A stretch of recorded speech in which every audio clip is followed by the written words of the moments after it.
I cannot believe our whole business has been based off a loan that a bank would have given someone to throw a pretty epic pool party. If there's no industry for us, we'll create one. Slow is smooth, smooth is fast. If you slow down for a minute and plan things, things will run smoothly. If things are running smoothly, you can get things done fast. Actually, we don't have an exit strategy. We just really love what we do and really passionate about it. And this is the strategy. Success really is the ability to choose what you do, have that autonomy over your life. Today on Build Beautiful, we sit down with Nicholas Karlovasitis, industrial designer, co-founder of Design by Them, and someone who has quietly and consistently shaped the voice of contemporary Australian design.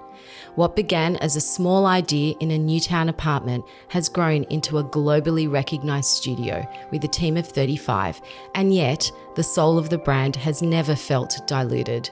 In a landscape where replication often shadows originality, Nicholas and his team have stayed true to process, to product, and to people. This is a conversation about holding the line, about the tension between local making and global ambition, about what it really takes to build something with integrity when it's easier to cut corners or scale fast.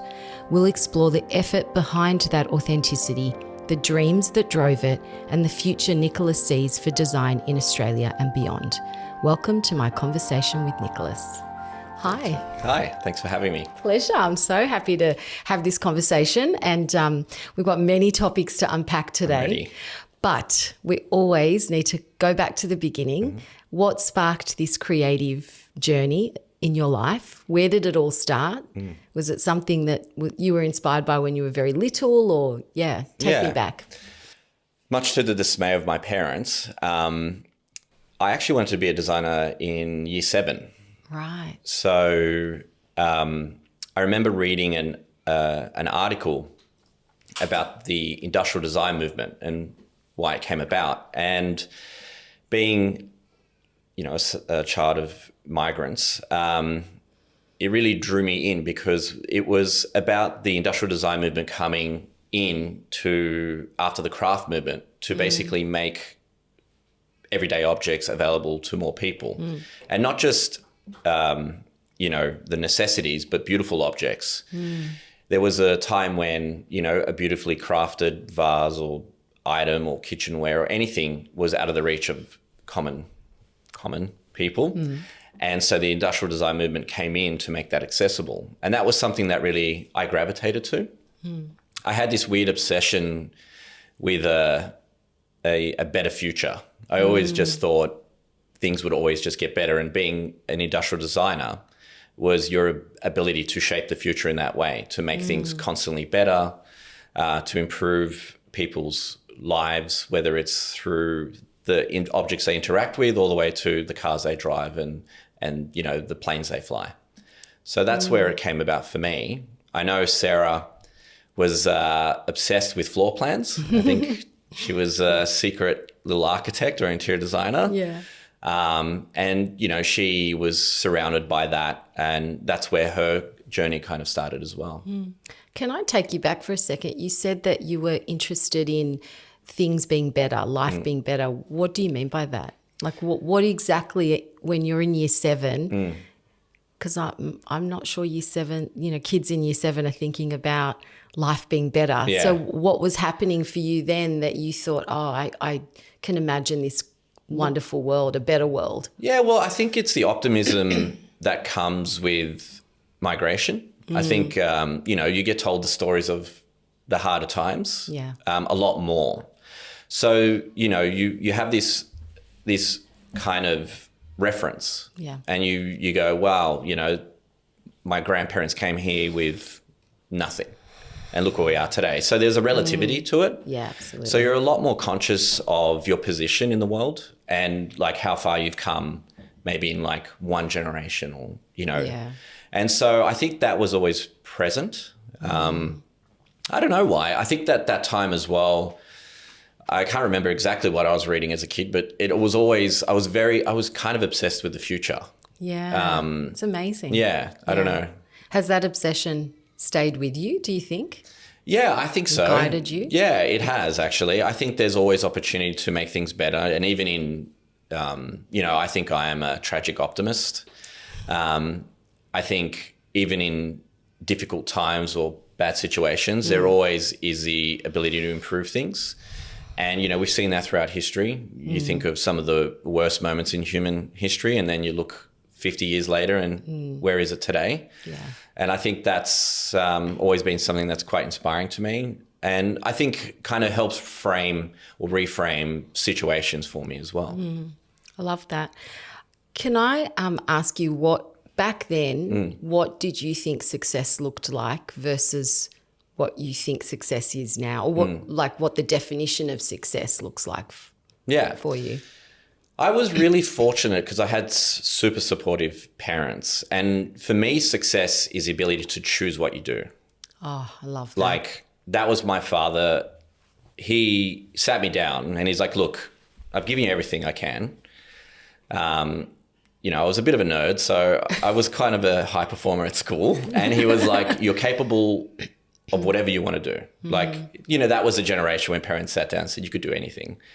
And he was like, look, you're capable of doing whatever you want to do. Don't be overwhelmed by that. The one thing I want you to do is what I didn't get to do, which was choice. Have a choice in what you do. So he's like, I came here and I took on whatever job I had to take. Whereas my gift to you and success really is the ability to choose what you do, have that autonomy over your life. Freedom. Yeah. And to stick by that and be great at it. And that's what he was like. He's like, I don't care if you want to be a plumber or a builder or a surgeon, just be great at it and take pride in what you do. Wow. So, you know, I had that. You know, I've obviously, my father didn't probably say it as in such a refined way, but effectively that's what he communicated to my sister and I at a very young age. And it really stuck with me, actually. And I think it's one of those things, if I was to ever be a parent, it's one of those things I would definitely pass on. I love that. It's so beautiful, because I think I know from I'm a migrant myself, migrant child, I was born here, but, you know, first generation, so I get it. There's an unspoken, it's in our DNA, it's a subconscious feeling of needing to do the right thing or tick boxes. Yeah. So I think to be given permission to be able to do whatever you want is pretty extraordinary. It took a lot of weight off definitely my shoulders. I mean, being the firstborn as well, there is that firstborn son. So basically, you know, my mini slave doing everything. But it was that the burden of expectation can often drown out people's dreams. And so they can take safe options or safe bets. And I think when he removed that from me, I felt really free. Amazing. Yeah. How did he feel when you decided to do industrial design at UTS? I think he hoped I ignored his advice, to be honest. He's like, I said the right things, now become a surgeon. Yes.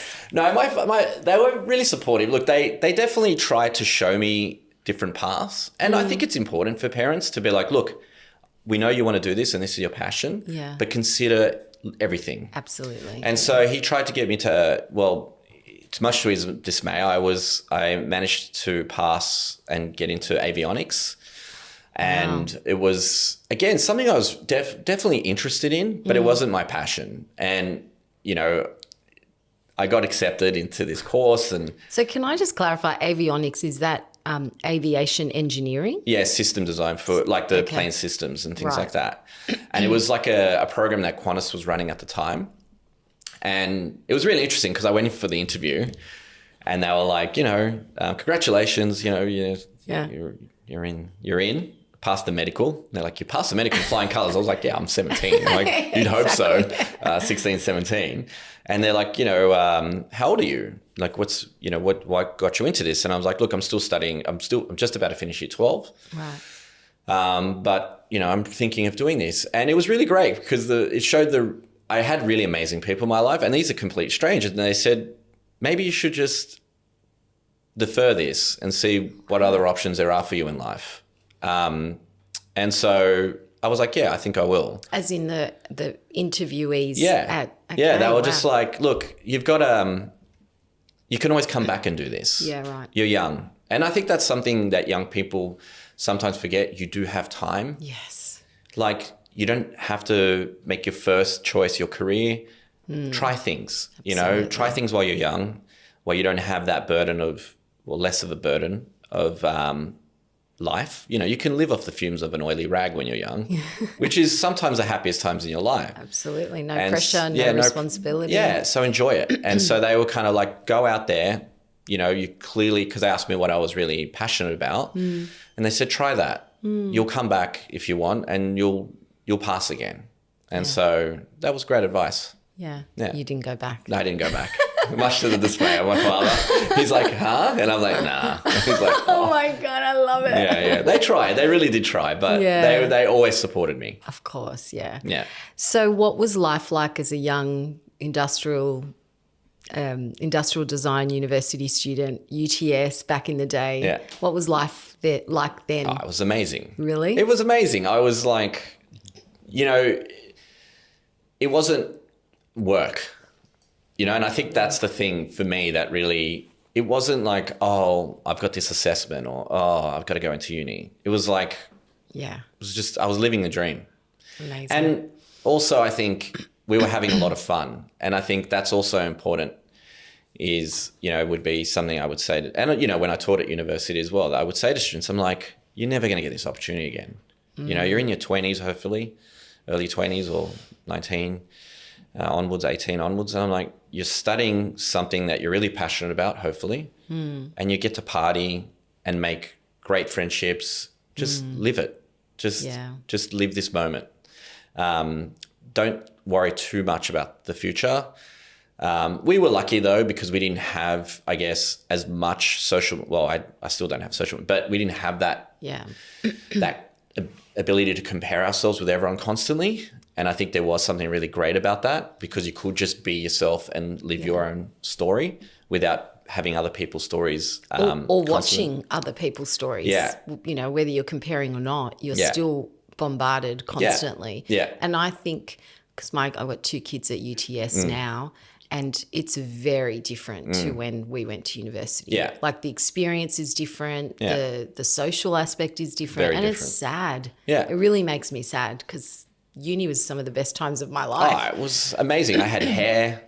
I was living the dream. Oh my God, of course. Absolutely. I was winning. long locks. So good. So you also taught at UTS. Yeah. Did you go back, did you work and then teach, or did you teach straight out of finishing your degree? Bit of an interesting part of that. I was actually, look, I've always been a bit of a workaholic. So Is that I was the migrant child in you, do you think? Not all migrant children are workaholics, I'd say. But I think I just loved being busy. Yeah. And I actually loved having my own money. And that was something, for me, it was interesting, because over the breaks, over the school holidays, sometimes I'd go help my mum working where she worked. And at one time, she was working at this paper factory. And I remember, because it was so eye-opening, I would see how hard she would work. And then basically I was like, wait a minute, how much do you get paid an hour? And then she would tell me. And then I was like, so those shoes I want are like 8 hours for you. Yeah. Doing this. So I was like, whoa. Like, when did that realization come? How old do you think you were? Probably, it was like early high school, late primary school. And so I was like, wow, like things cost money, and money requires work. And that's the work that my parents have to do to give me this. Yeah. So I was like, I want to try and look, my parents we had everything, and they spoiled us. And we were definitely a middle class family. So it was not like we really I had any of those struggles, but it definitely made me understand, like, oh, my dad will love this, the value of the dollar. He'd always say the value of the dollar. The value of the dollar. And he's like, that dollar is not worth $1. That's worth X amount of time or effort. And so, I used to just love working. And basically what happened was, I saw the writing on the wall. I was like, this is a small industry. and I need to try and get in the industry as soon as I can. Yeah. So I bugged this company to get an internship with them. They eventually gave in. And, at first, all I was doing was rewiring computers, putting on shelves. It was an industrial design consultancy. Wow. A great one. Yeah. And so I started there, and that was from about second year. So I was doing that kind of full time. Eventually I was kind of there every day.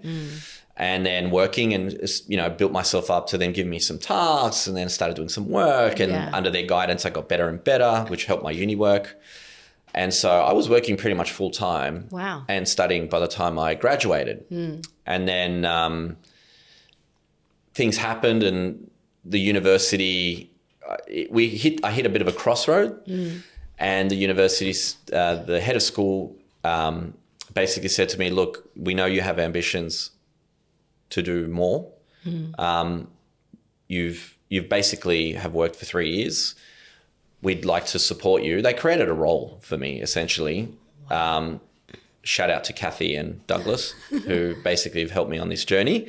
They created a role for me and basically helped me, I guess, have a stable financial position to then build the business. That's amazing. So they were alongside you from the beginning. They were fundamental to the success of this business, or it getting started. God, that's amazing. Yeah. So Design by Them, the idea of Design by Them came all the way back then. Yeah, it was when we graduated. And you met Sarah at university? Yeah. Okay, so right. Tell me about that. Yeah. So we met in furniture class. Actually, she initially started at UNSW and then transferred to UTS. Right. And the first class we actually interacted in, funnily enough, was furniture. Right. Which was an elective. And we just hit it off. Yeah. Like, we are very different in many ways, but we work really well together. And I think that's part of our success. And we didn't necessarily go, we're going to start a business together. When we were studying, we were kind of like, maybe we'll do an exhibition, do something cool. And then we graduated, and then we're looking around and going, where would we want to design furniture? Like, for who in this country would we want to design furniture for? And we were like, who? Like, where? Like, what's our pathway here? And we were seeing all our lecturers and, peers, people we really respected and were, highly successful in our eyes, constantly trying to have their works produced by Italian brands or Danish brands. And it was just this export of IP. And we're like, this is crazy. Yeah. Back in that time as well, which is probably 20 years ago now, maybe a little bit longer, there were very few, designers take it for granted today, but there were very few brands who were like pushing Australian design, especially furniture, and who were really committed to it as their sole vision.